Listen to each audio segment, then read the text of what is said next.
You're listening to BQN. Assimilate the audio.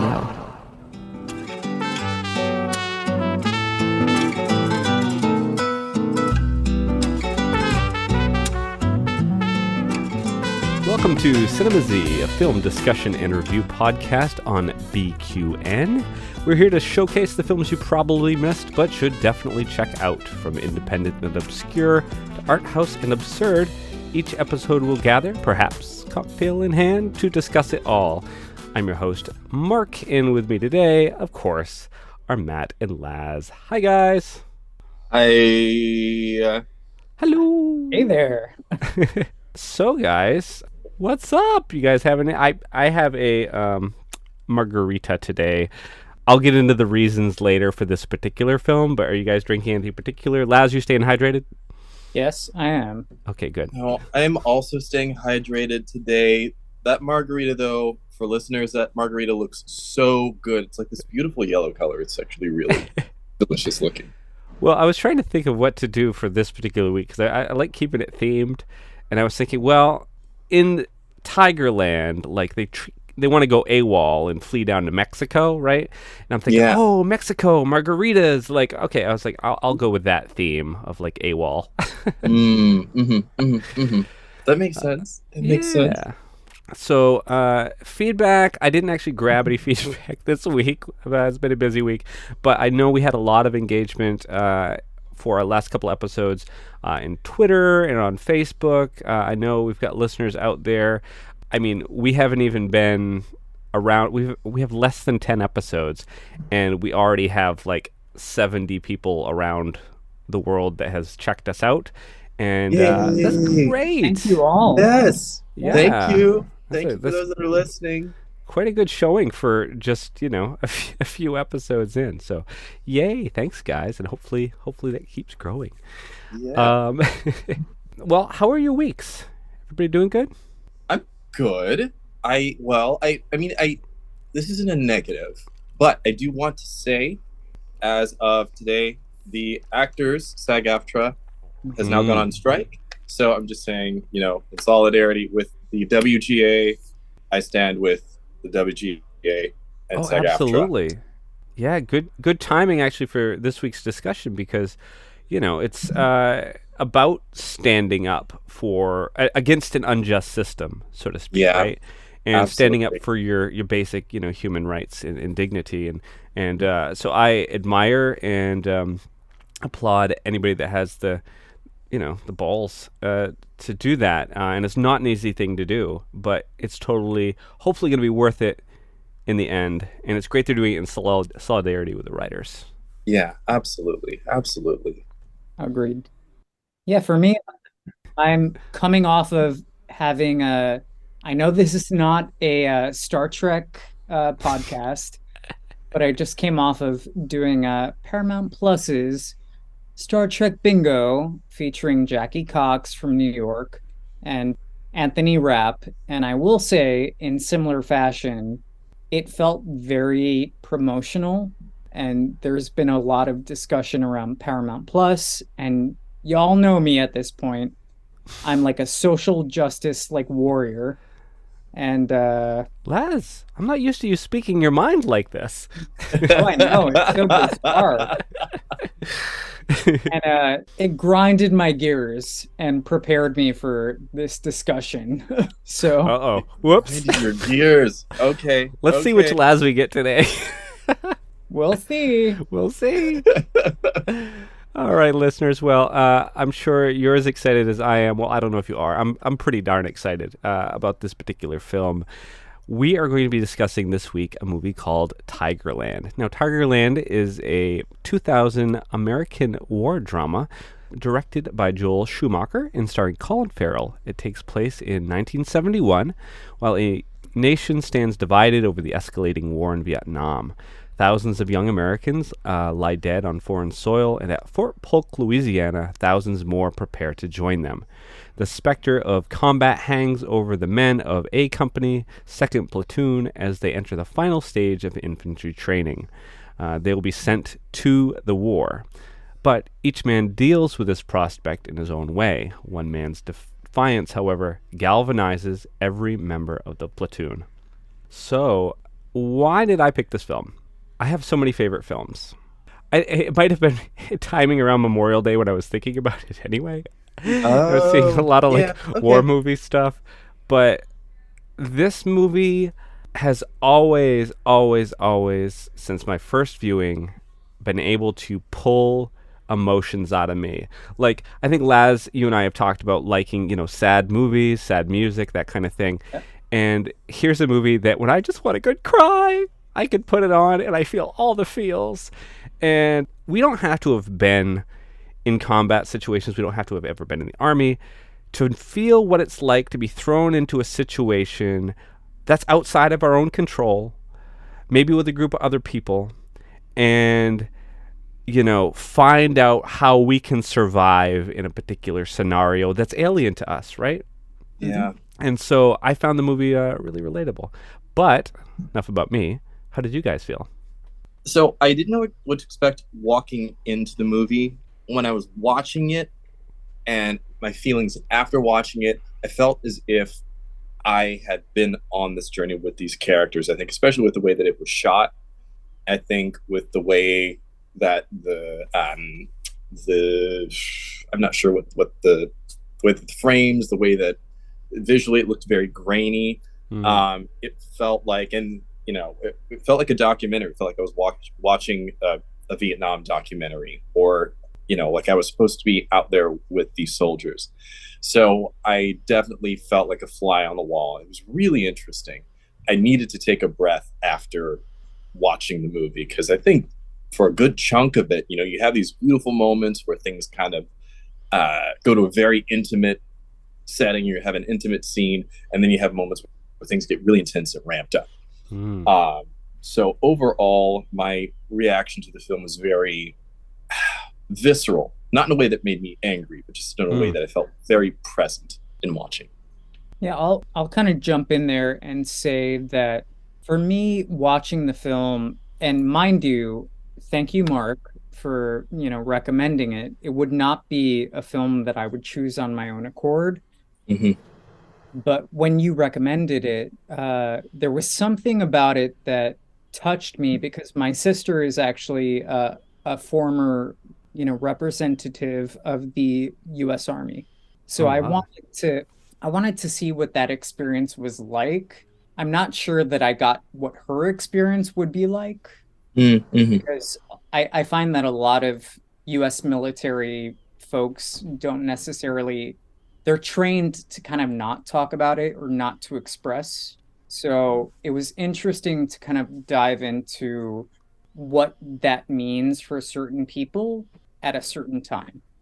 And I definitely have a lot of empathy, especially for the soldiers that had no choice during the draft era. Because now it's like it's a little different scenario. You kind of choose to do it. You can be out now, which has changed.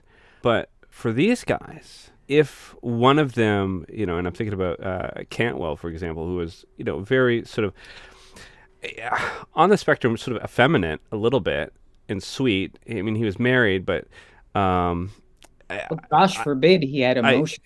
I felt like he was like almost like the gay character in it, even though he wasn't. I could see that happening to a gay character at that time, of just, somebody finding out that he was sensitive and beating the living crap out of him till he, his eyes are swollen and whatnot, or worse, in that really hyper masculine environment. And so, I don't know, I just have a lot of empathy for characters in films, and I just, I think about like each of the characters in this movie, and it really gets me. Yeah, for me, it was kind of difficult to, like, at least with this film, empathize with the characters as much, because, like, that's not me. But in association, like I said, with like somebody like my sister, I was like, well, does that still exist? Does that behavior, to some extent, still surround that institution of sorts? Yeah. And that was what I was really latching on to get me through, like, the emotional value behind the characters. Because, like, female, male, whoever you are, at any different time, going into war, fighting against whomever, villain of any like country or story, that's a very big issue to deal with. Mm-hmm. So like I'm sitting there and I'm like, well, and like you said, like a draft is very different, but I think that, even years later, even when my sister was not even considered, she was like a softball star in college, that became like a resort for her. It was like, well, now like maybe like this would be good for you because like you get in the army and like you're set for life, Yeah. that kind of stuff. So, there's benefits that are given to you up front that do they work? I don't know. I'll probably get in trouble for this, but whatever. Oh God, what's the name of the character? I think that's the character that is getting beat up that you were just talking about, Mark. Oh, Cantwell? Kentwell. And that's the same character that we find out that was kind of drafted and he didn't quite know what he was signing up for. Is that? Yeah, I think so. Yeah. Because he wasn't educated. I think he graduated like 3rd or 4th grade. Yeah. Because I remember hearing stories like that, but I just think about the many soldiers that probably happened to, and oh gosh, I don't know. There are many moments in this movie where I try to put myself in the situation, and I was trying to look at it from both sides to a certain extent in terms of, well, we've got the reality that this is kind of life or death for these people. Mm-hmm.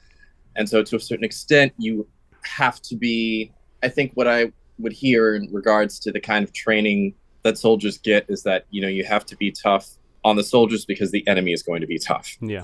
And at the same time, in this movie, to me, there's the subject of mental health and how that's just thrown, in my opinion, thrown out of the window, at least in this movie.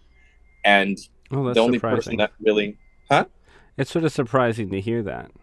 I mean, about this film, because to me, when I think about this film, that is one of the things I think about because, and I want both of your opinions on this because, this is what makes, to me, the movie so special is it's not your linear Saving Private Ryan, right? So where it's this linear story that's like, okay, these guys are searching for this guy Ryan, they got to go through this war zone, or Monuments Men, they got to save all the paintings. Like there's all these war movies where even Tarantino had the one where it was like killing the Nazis, but it had like a story, but they were out pretty much just slaughtering Nazis.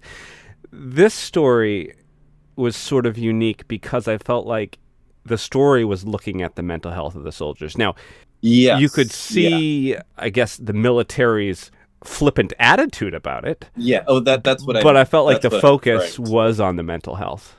Yeah, that's what I'm referring to. Is that the military viewpoint or the leaders in charge of the company were throwing it out of the window, and the characters that actually focus on it are Colin Farrell's character. Even though I think even with him, in his own way, there are things that he kind of denies and pushes off as well. But he has a moment with particular characters where he speaks to them. He's kind of a therapist, an on-site therapist, which I thought was very interesting. But I say that to say with all that there, it was an interesting commentary on how, mental health, at least at that point, is kind of thrown out of the window in terms of what was going on with the military at that time. I think even though it's set in a different time than ours, I think and some would argue it's mental health or not, but there's an innate sense that this film is like talking about, like these are all young people. Young men specifically. And there is like a battle of what like masculinity means. Oh yeah. So it's like that's definitely in there too. There's a lot of like weird conjurings before it was even a thing. Like, even back in 2000 of like toxic masculinity. Yes. Yeah. I don't think it was intended, but it's shown. Like when I see it now versus then. They definitely examine that in the sort of the subtext of this film. But I don't intended think it or was not. Intended, because I'm sorry, Joel Schumacher is not like a person I consider like an auteur.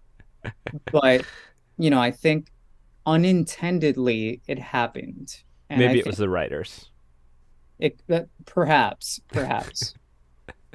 Agreed there on him not really being an auteur filmmaker, but this one, sorry. Anyway, it goes without saying I'm a fan because I picked it. All right. So I think we've actually been talking about mental health. I think this is a good time to launch into director's cut because we're going to be really going through a couple of scenes that do examine mental health from a couple of different perspectives and how two different characters sort of play off that.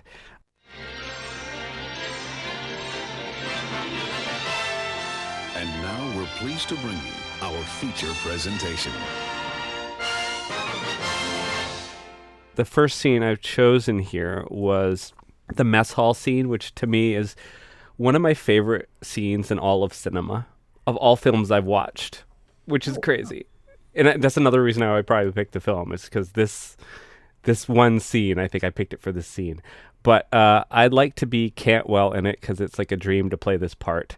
And I don't know, whatever you guys want for the other, because I think there's actually all three of us can do something. I think. What do you want to be, Paxton or Boz? I will be Paxton. I'll be Boz. Oh, I don't know if I'm ready for this. Hold on. I was ready the other day when I was talking to You got it. because it's really special. Action. That's a big old moon shining down. Reminds you what this whole hard world's all about. What, peeling potatoes? It's good you talk so slow, Cantwell. Paxton there is taking notes. Shit, maybe he'll put you in a book or something. Another one of those hokey characters, the Bumpkin Saint. I don't rightly know what you're talking about. I don't read much. Never got past 6th grade. Got married. Got a wife back home. Poor little girl, she has seizures. These spells, you know. 4 little children gotta go out without mama now and again. Jesus, Cantwell, when did you get married? You were 12? Hell no, I was 15. We had 2 together. She had 2 previous. But I'm 19. She's a mite older. She's 28. I got a little boy who's 1 and a little girl who's 2. What the fuck are you doing here, man? Don't it strike you? That's the same moon shining down. Shining down on us here. Shining down on that little girl who's my wife. And the same moon that's going to be shining down when they send us to war. It's the same moon that shined down on us, on those poor little boys getting themselves shot at. Don't it strike you what that means? How each of us is a little bit of everything, and everything is shit. And I know that back home the preacher be talking about right and wrong, about the Lord and God and Jesus. But you know, if the Lord or God or Jesus be standing here right now, he'd say, Cantwell, forget about all those promises. You forget all about what anybody ever said. You forget about those big, fancy Sunday ideas, even what we tell you. You just look up there. You ever see such a moon? Cut. Damn, boy. Good job. I tried. I really tried for that one. Bravo. Good scene. And Thank so, I mean, it's so delicious to have, you know, as a supporting character who's probably in, at least 20 minutes of the movie? Is that Yeah. right? He's one of the first to go. And he gets like this beautiful backstory and this beautiful piece in just 2-3 minutes. That's amazing. Yeah. It's one of my favorite parts of this movie. Yeah, we do have a second scene, and I enjoy this one for other reasons. I think it's because you really see Boz here. Like, you see him. You understand his character more from this one scene, I think, than you do most of it, because he's the most raw, the most real. He's like way over everything, you know what I mean? And it just comes out in this. And this is the pep talk sort of between Ezra and Boz in the woods. And yeah, I don't know. Do you guys have parts that you want to do in particular. I think there's only 2 on this one. I don't care if I do this one or not. I really wanted to do the last one, so it's up to you guys. I say you do Boz. Okay. I don't mind doing Ezra. All right. So, pep talk in the woods. Action. Are you stupid enough to fuck with me, boy? Tomorrow at the base is you, me, and the captain. And if your insubordinate ass ain't in the stockade by midday chow, then I'm going to take you out and kill you myself. Shit. You're not going to kill me, Sergeant. I don't know what you're going to do with me, but you're not going to kill me. Fuck. God damn you, boss. Don't turn your back on me, god damn it. Get your ass back over there with all the men right now. Look, I understand your position. I ain't trying to fuck things up for you. I know you've got your army to run, your people to kill and shit. I'm just not part of it. Nobody quits the army, boss. I'm not quitting. Just not playing. What's your first name, Sergeant? Ezra. Ezra. Here, can I offer you a smoke? Now you listen to me, son. I've been to where you're going.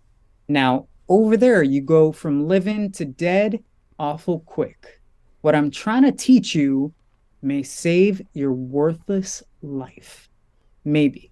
So I tell you what, if you snap shit from now on and soldier like I know you can, I'll forget about this. I can't. Shit, even if I wanted to. I'm not here What kind of anymore. bullshit statement is this, boss? Ezra, no, it's just me. Okay, boss. All right. I'm going to let you go. But back at Garrison, it's you and the CO. I'm out of it. Soldier, this army's going to come down on your ass hard. Both feet. You know that, don't you? They're going to push through your papers and send your ass where they're dying this week. Is this a trick? You trying to make me a hero or something? Nope. Well, good, Ezra. Now you get your ass up and you join these men right now. Cut. I didn't even realize there was more of the scene, and I wrote the damn thing. Thanks, Laz. Also, such a good scene. It's such a freaking good scene, man. You know, and to have to, I'm just thinking as an actor to like, because there's a really big tonal shift for Ezra. You know, Ezra has to go, you know, from being this hard ass and to, you know, I think in his own way having whatever facade that he has to put on, whatever hard exterior. And I know that, you know, we were talking about masculinity, toxic masculinity, all of that stuff that he has layered up at the beginning of the scene in like the light of a cigarette. I mean, in my opinion, I think that's where it happens. In the light of a cigarette, all that has to come down. And then he's got to have this heart to heart with, It's, you know, with a very simple gesture. Right. And that's the twist. I think it's just a very interesting scene to play, but It that's was all. very That's all. human. Yeah. In an environment that wasn't really, they weren't treated like humans. A Oh, lot of the no. soldiers. No. Well, they also didn't know how to treat each other like humans. Yeah. They all came from very different, you know, backgrounds and circumstances, but they were told, you know, you're going into this is what you Right. should be. But they all have vulnerabilities that they're constantly fighting. Yeah. And I think in this scene especially, you know, yet again we've got Boz being the therapist, being the counselor. And yeah, we see it with him and the soldiers, and we see it in this situation with him with the superior. It's just a great scene. What's interesting, another interesting thing about this movie is the movie's supposed to be from Paxton's standpoint, like the blonde guy. Right. Because he's the narrator. It's Right. his story. He's essentially written this story about his time at boot camp and about Boz.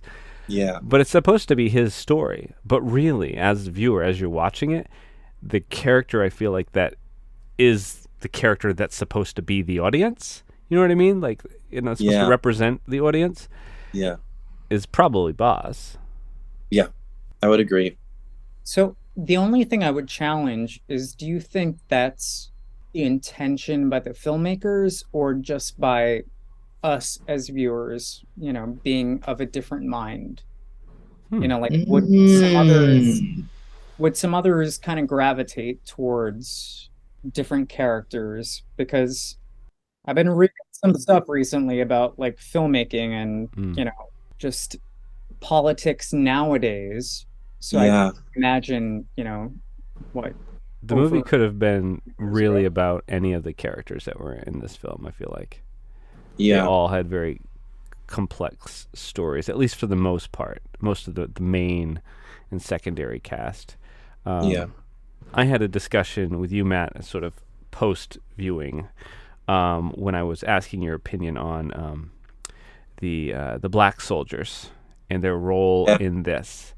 And I don't know if you feel comfortable sharing, but I'd love just you to interject that a little bit for our listeners, if you could. I mean, I wrote it down here. I mean, I think with the depiction of the black soldiers, we have the one black soldier that we follow a little bit in this film. And I mean, the reality is that, soldiers of color were not treated the best during the Vietnam War. I mean, I have some statistics here. In 1965, they made up about 31% of the ground combat battalions. And I believe about 24% of the casualties were African American. I think for the sake of this movie and this story, I think we're following a very specific character and this very specific story that's being told. I would like, and I think we still need to have more stories about people of color in the military and the sacrifices that they have made and the sacrifices that they've made in spite of still being treated less than. There's a story about Port Chicago, which not a lot of people know about, which is a prime example of that. I think something that did bother me a little bit was in the moment towards the end of the movie, I believe, there's a set of black soldiers and they're singing a song, and it kind of narrates one of the final scenes of the movie. And as a scene, I get it and it works, but there was this pinch that I felt when I watched these black soldiers sing the song, narrating a scene as if they were just a set piece. And I say that to emphasize that I wish that we had more stories about black soldiers in the military and their contributions and their sacrifices that were made, and the more that they sacrificed. Yeah. I wanted to ask because I think it's important. It's an important discussion. But I also want to recognize the actors that did participate, the African-American actors in this film. Yeah. It can't be easy to knowingly take a job like as an actor where you're going to be playing, a role in a time period that was not kind to your people, right? Yeah. And you'll be like the N-word thrown at you by a white actor. Even in a scene, it's got to be uncomfortable, right? So shout out to those guys. And I also want to say that as small as their parts were in this, when I do think about the movie, yes, I think about the peel and potato scene. That's one that stands out for me. But the African-American soldiers singing and the altercation sort of on the back of the truck are also two things that stand out for me as being memorable and that I think about. And I think they played the scenes very well. And I think their singing was really good. Like, I enjoyed it. Like, they had great harmony. So they had talent there. It would have been great to see more of it. But I recognize the talent that was there as little as they had to work with. Yeah. I will jump in and just say, being a Latino, I can't necessarily relate to, Matt's perspective Mm-hmm. as equally, but like that time, even again, 23 years ago at this point, Yeah. everything was so whitewashed, Mm-hmm. like Mm-hmm. media. Mm-hmm. Like I was reading an article today about like some of the breakthroughs of like the Emmy nominations. And Pedro Pascal is one of two Latino actors who've ever been nominated for Emmys ever. Wow. Are you serious? Jenna Ortega is only one of three actresses ever nominated ever within the history of Emmys. Oh my God. Well, that's So, congrats to her for being nominated. I mean, yes, but no, wow. congrats to them for sure. I'm just Yeah. kind of voicing the fact that there's a lot of work that needs to be done. So Oh yeah. I think it's hard to watch a film like this, because yes, it's a historical drama of sorts, Yes. Mm-hmm. but I just wish there was a little bit more respect, to your point, Matt, given to people who aren't necessarily part of that narrative. Yeah. It's very interesting, to jump off of that, Laz. It's like watching this movie is like watching the time capsule of a time capsule. Mhm. If that makes any sense.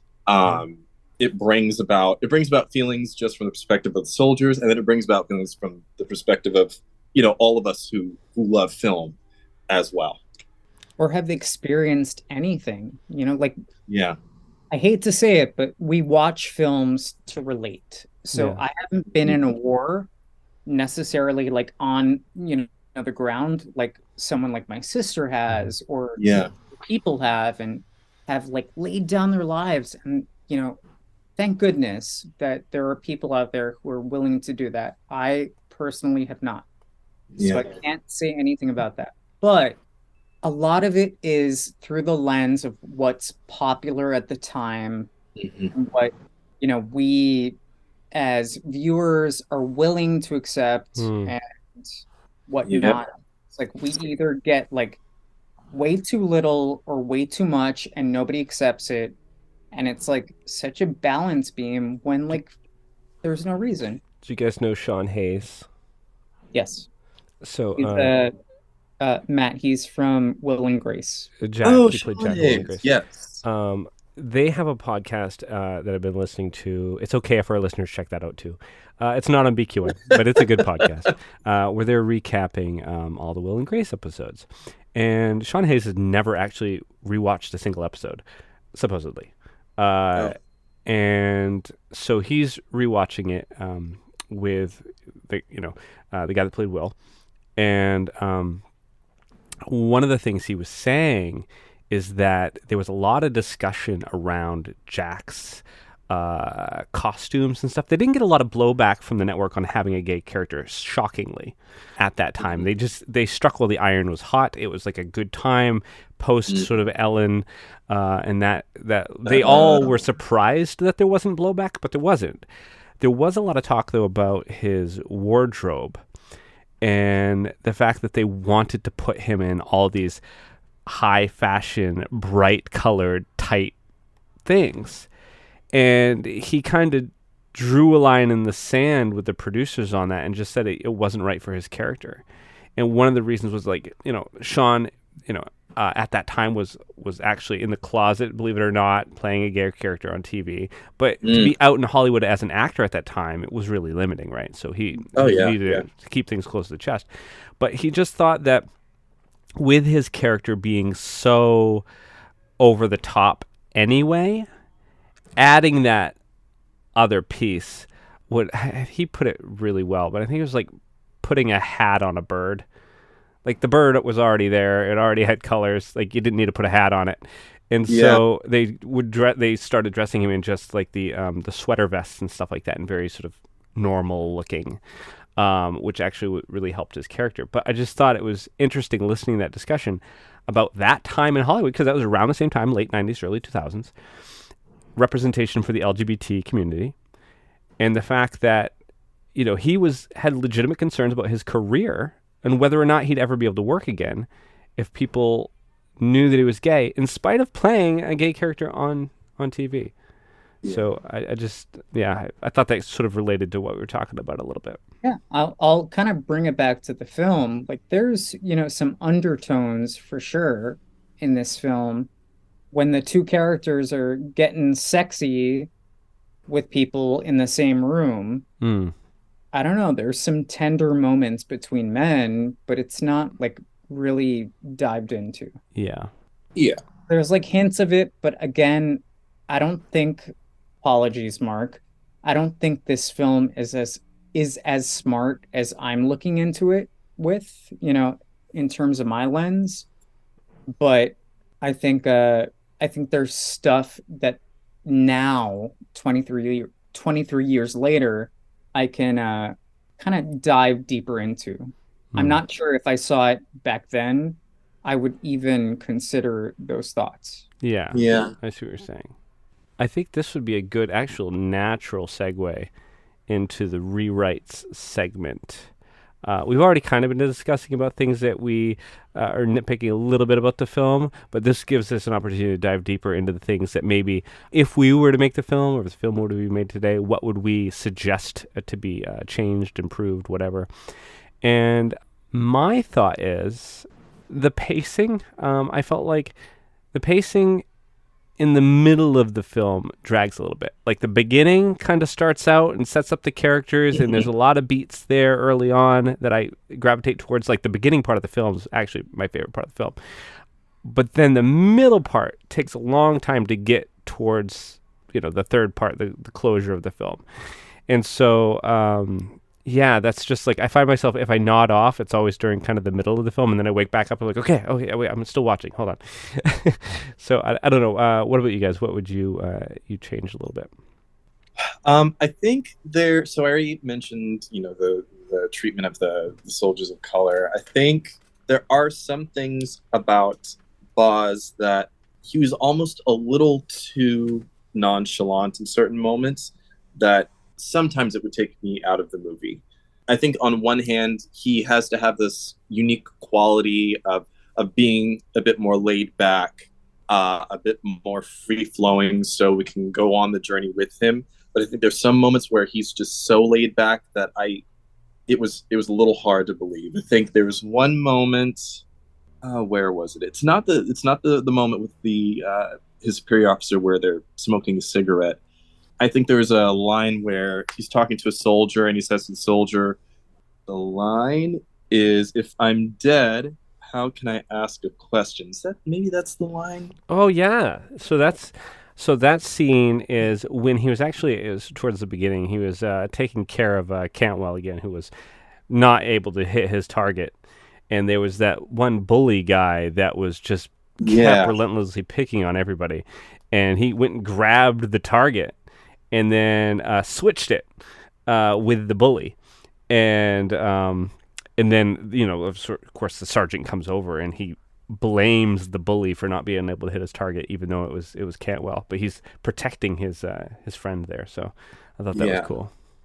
I think it may have been that line, but I guess just overall, there's some moments where he's just a little too nonchalant, and it took me out of the movie just a little bit, and I questioned the reality of the scene. That's all. I think it was the 60s, and he was a hippie, and he might have been high. I don't know. He got drugs from the people in the back of the van. That's how I fixed it in my head canon. I would say that this film is a really valiant effort to portray a moment in time with a set of characters that are really rich. I think ultimately what I would rewrite or change about it is putting it in the hands of a director and writers who are more capable to dive deeper into that and to showcase it better. Joel Schumacher, for those of our listeners, he did Batman Forever and Batman and Robin. He did this was one of many box office flops for him. And I don't think that he latches on to the right aspects as a director that ropes somebody in properly. I think that a lot of the performances lift up this film. Mm-hmm. I think that those moments really shine. But I don't know that he, with his, let's say, beauty shots or close-ups, can really help that. Those are kind of tricks with filmmaking, but it's really the actors that are lifting this film up, not the director or writers. Well, this is great because this is very organic as well to jump into standouts. So we did talk about things that we would change about the film, but standouts is a place where we can say something positive about the film we just consumed. Hopefully we all have something to say that's positive. I actually, Laz, you were just talking about the performances, and that is my standout for this. The phenomenal cast. I want to give a special shout out in particular to Clifton Collins Jr. as Miter and Tom Geary as Cantwell. Those two actors and those two characters, more so than Boz, those two characters to me are like the heart of the film. Now, Miter was suicidal. He was at one point going to break his hand. After the traumatizing experience with them going to demonstrate torture, like from the enemy, and they had him like drop his pants, and they were going to electrocute his nuts. He was visibly broken after that. Like, you believed it. And I actually, I have to give this shout out because this is really cool for me. I reached out. I've been a fan of this film since it came out, so the 2000s, and I reached out to Clifton Collins Jr. 2 years ago, maybe, on Twitter, and I never thought in a million years I'd get a response, but I just messaged him and I just told him how much his performance has meant to me, and how well I thought he did in the film, and just how special it was, and it really was there for me at a time in my life where I needed it. And I got a really thoughtful tweet back from him, and then I tweeted at him again, and then back, and we went back and forth a number of times on Twitter over the span of like a couple of months. I would just message, and then he would write me back, and I just thought it was so cool because, I mean, it's not just this film. I've seen a bunch of films that he's been in and really enjoyed them, but I don't expect usually Hollywood celebrities to respond back, and he did, and it was very, very kind. So thank you, Clifton Collins Jr. If you ever hear this podcast, it meant a lot to me. Thanks. Thank you, Clifton. Thank you, Clifton. I think that Mark should tweet that out once this episode is released. Yeah. That's awesome. Good for you. Holy darned. It was really special for me. I was like, I think I cried actually when he tweeted back to me. I was so touched. Was so touched.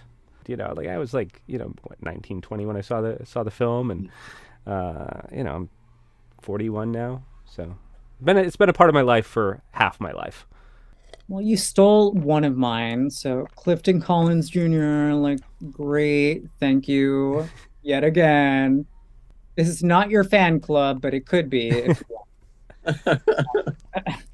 So I would say my standout, just to be judicial about it, is I do think Colin Farrell, for being so young, did stand out at his time. And I think that really, I think this role particularly, I think he had been in a few things before, but this one really catapulted him to where he's at now. I don't love Colin Farrell as an actor, but I do appreciate the times he gets it right. So I think he got it right with this one, or at least he tried very hard. This isn't RoboCop. Fair enough. Was he in RoboCop? The reboot. He was? Yeah. I saw he that was movie. the star of the rebooted RoboCop from 2014, I think it was. Oh, he wasn't. That was No, Joel, that was no. That's the actor you're gonna have to from edit this out. Oh, I'm thinking of Total Recall. Sorry. He did the Total Recall. Total reboot. Recall. There we go. I mean, those movies well, the 80s, those movies from the 80s that came out Mark, around the same. that margarita really got to you. It's the margarita. And I don't watch his blockbuster films, but I do like a lot of his like independent choices, like In Bruges. I love that movie. It's really good. Yeah, I like In Bruges. I enjoyed that. That was In A fun. Home at the End of the World, as cheesy as it is, I love that film too. I think I already gave a shout out to the actor that played Cantwell. I think he just did a great job, and that character just had a great arc and a great scene within 5 minutes. I just thought, well done. And some of the best performances are when that actor just has a very small amount of screen time, and everything about that character within that small amount of screen time. So I think that's a testament to talent. So well done to that actor. Well, gentlemen, do you want to launch into trivia? We don't have a jingle for trivia yet. I don't know. Or any kind of piano music. I don't know what it would be. Trivia. Oh, we're It kinda sounds saving like that now. Yeah.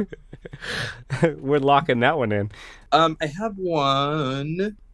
Clifton Collins, who is in Star Trek from 2009, playing Nero's second in command, IL, I believe. And then we've got James McDonald. Is that the name of the actor? James McDonald, who played Sergeant Thomas, who is in that Deep Space Nine episode from season 4, Little Green Men. Oh, that's right. He's interrogating Rom, and Rom is crying out for his Moogie. And he's less menacing in that one. Oh, he's less menacing. He's hilarious in that. And then I saw him in this, and I said, "Oh, I'm glad this person wasn't interrogating Rom." Oh, Lord. Matt, you just got Mark way too excited. I'm melting Oh, over yes. here. I'm turning into a raspberry. Okay, so I'll continue the rest of the Yes. trivia. In one of the opening scenes, Boz can be seen reading the book Johnny Got His Gun. This is an anti-war novel written in 1938 by American novelist Dalton Trumbo. The story is of a young American soldier serving in World War I, who awakens in a hospital bed after being caught in a blast of an exploded artillery shell. He gradually realizes that he has lost his arms, legs, and all of his face, including his eyes, ears, nose, teeth, and tongue. But that his mind functions perfectly, leaving him a prisoner in his own body. Man. I'll keep going. Although the film takes place in and around Fort Polk, Louisiana, Camp Landing, Florida, just outside Stark was where most of the film was shot. In 1943, Camp Blanding became an infantry replacement center, training soldiers to be sent to existing infantry divisions as replacements, providing a high percentage of the replacements sent to Army combat units during World War II. More than 800,000 soldiers were trained at Camp Blanding. The base was also, sadly, an internment camp for 343 Japanese, German, and Italian immigrant residents of the United States. So there's sort of sad history there with that camp where the film was filmed. The actors had no trailers, makeup artists, hairstylists, chairs, or any kind of typical luxuries. I call BS, but it's trivia. Listen, I had to dig hard for all this trivia. It's not they don't exactly have like a current website. Laz has daggers. There's some shade. There's so much shade. Got daggers. Okay. It's not shade to anybody except it's- for maybe Joel Schumacher. I can't. Oh, Tigerland was filmed with 16 milliliter. Oh my goodness. Tigerland was filmed with 16 millimeter film to give a gritty documentary-like feel. And I'm the one with the margarita? There's vodka. Yeah, I in this thought water so. The movie's widest theatrical release was only 5 theaters. Oh wow, that's interesting. So this was definitely one of my blockbuster finds. Greg Sestero, who played Mark in the infamous movie The Room, 2003, auditioned for Colin Farrell's role. Hi, Mark. Sorry, I had to throw it in there. Oh. Oh, hi, Mark. Hi, Mark. The film's score was composed by Nathan Larson, who also wrote the scores for Velvet Goldmine, David Bowie-inspired biopic, Boys Don't Cry, and The Skeleton Twins, among many others. Did you guys see Skeleton Twins? Yep. I believe so. That was with Kristen Wiig and Bill Yes. Hader. Yes, I did see that movie. Yes. Quick thumbs up or down, Laz. So I have a bias. I will Uh-oh. watch anything with Kristen Wiig. She's Mhm. like one of my spirit animals. So like when you catch me on a good day and like I'm like being funny about things, I'm kind of Kristen Wiig. Like I'll do like the Kristen Wiig dance and be all like, but People listening, you should see this it's dance that glorious. he just did. It's phenomenal. you'll see it in Vegas. But yeah, I thought it was a decent film, not a great film. I have the same opinion. I go back to it because it's dark and sad, but Yeah, starring it is. comedians. So, final thoughts for this week's discussion of Tigerland. I thought it would be appropriate, in spirit of Boz, to give out honorable discharge papers. So, for me personally, this film, I'm going to give it a solid 4 discharge papers, just because of how much I've enjoyed it and how much nostalgia it is for me always to revisit it. It's personal for me, so I'll give it 4. Yeah, it's got flaws, but I love it. 4 out of 5. Yeah. Rock on. I am going to give this 3.5 out of 5 papers. I think that, there are some things that don't age well. I think also, again, having that 23-year gap to be able to look back at this now, there are some things that don't work as well, but I still think it's a good piece of art. So I give it 3.5 out of 5. And I will give 2 out of 5 discharge papers. I've been very nice about this film comparatively to other films. I just feel like there's a lot of toxic masculinity in here, and I need more ladies in my films. It was That aren't hard strippers. to relate. What? Well, I'm just saying the ladies that were in this film were all strippers. Yeah. Yeah. Yes. Hello, feminist man here. Yeah. So I'm gonna leave it at that and say that's my reason. Well, okay. I am curious about this, though. Out of a ranking of all of Joel Schumacher's work, where does this rank? Like at the top. Oh, there we go. We're gonna use that in the ad. And That is manipulation right there. Rude. What shows are on BQN, you ask? Well, here's a rundown of some podcasts you might be interested in. All Good Things, a Star Trek Universe podcast covering all of Trek, hosted by Amy, Mark, Christos, and Kelvin. Bargain Bin Gamer, a YouTube show hosted by Davey, a self-proclaimed gamer who specializes in reviewing and showcasing affordable video games. If you're lost in the Delta Quadrant, check out The Captain's Couch, a Star Trek Voyager podcast hosted by Jeremiah sitting on Janeway's Ready Room couch.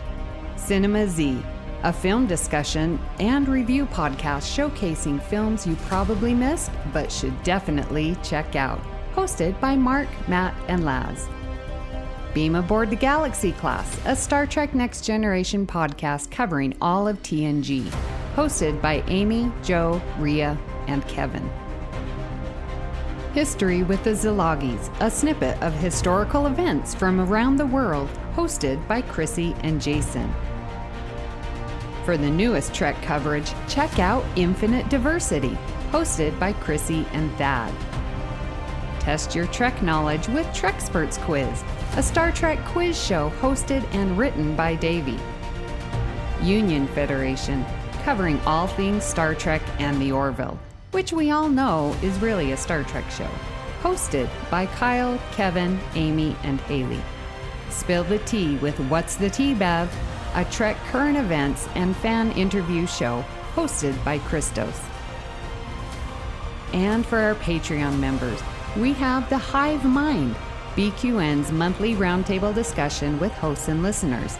It's Green, a cornucopia of topics hosted by Mark, and Amy's Math Moments, a quick look at math moments in Star Trek, hosted by Amy. We know you have a choice of podcasts to choose from, and we thank you for listening to BQN. Assimilate the audio.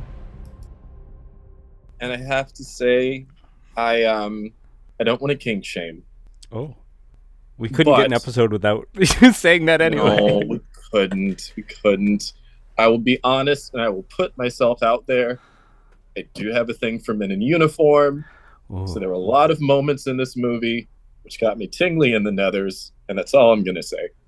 Well, I won't let you just stand there by yourself. I also can appreciate a man in uniform. I can also appreciate a man out of uniform.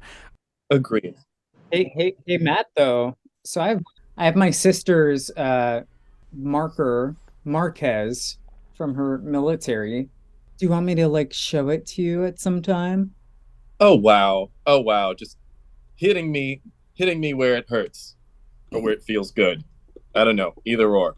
Yes. Fair enough. All right. Well, Laz, I think it's appropriate if you discuss what we're going to be talking about next week. Okay. So get ready, folks. Next week, we'll be discussing one of my favorite films of all time, Batman Returns.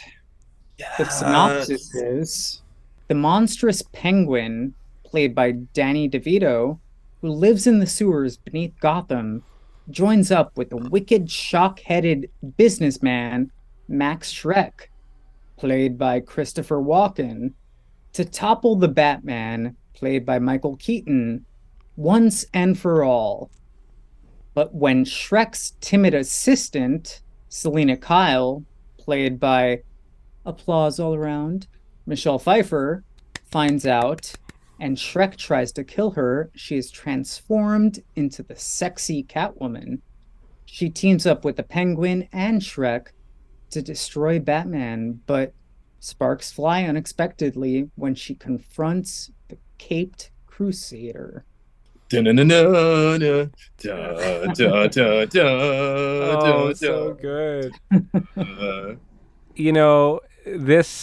This podcast, we said that we are going to gather to discuss, the art house and absurd, and I think that this might end up in the absurd category, but it's delightful, and we all three of us actually love this film, and can recognize Tim Burton as a filmmaker that has a very unique, stylized vision. Like we were talking, I think, in the last episode, but sometimes you can just see a frame from a film and you're like, oh, it's that director.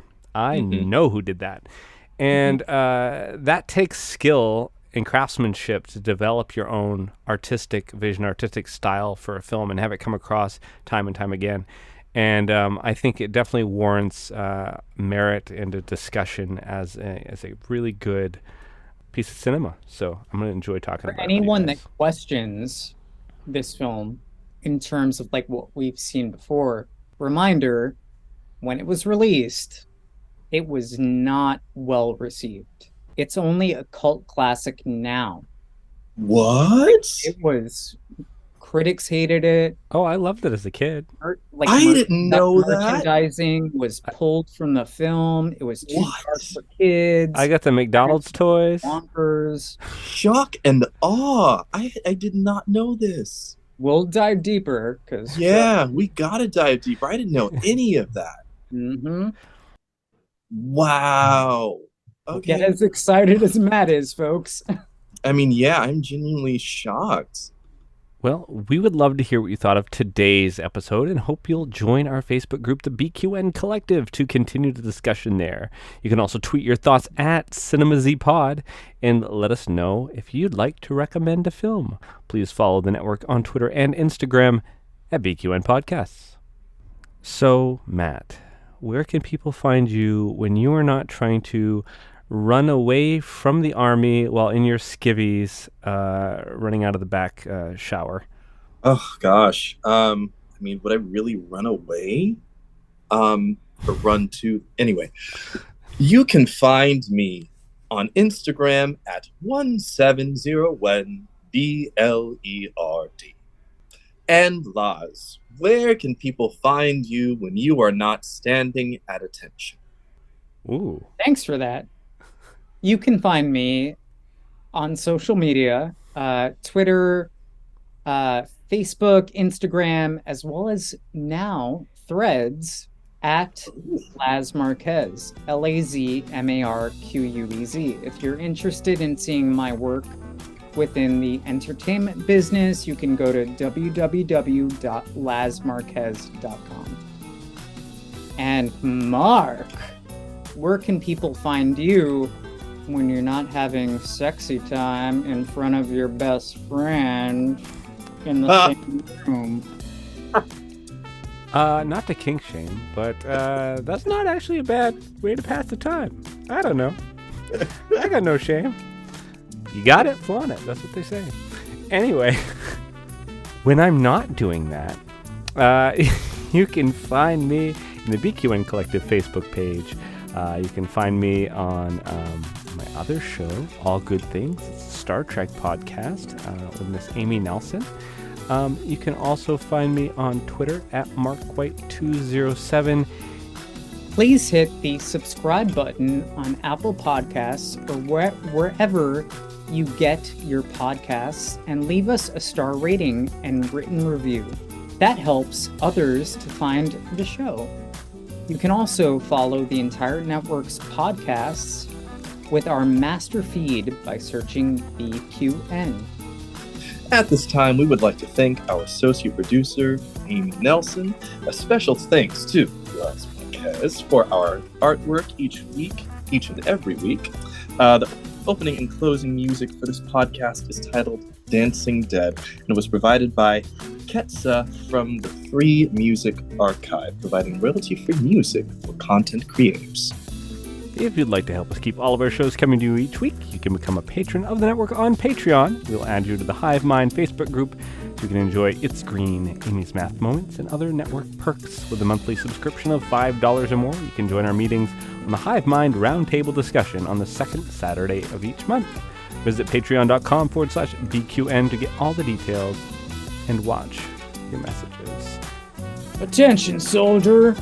Thank you for listening. We hope you'll tune in next time. Meanwhile, I'll be looking for a few good men. Sound off. 1, 2, 3, 4.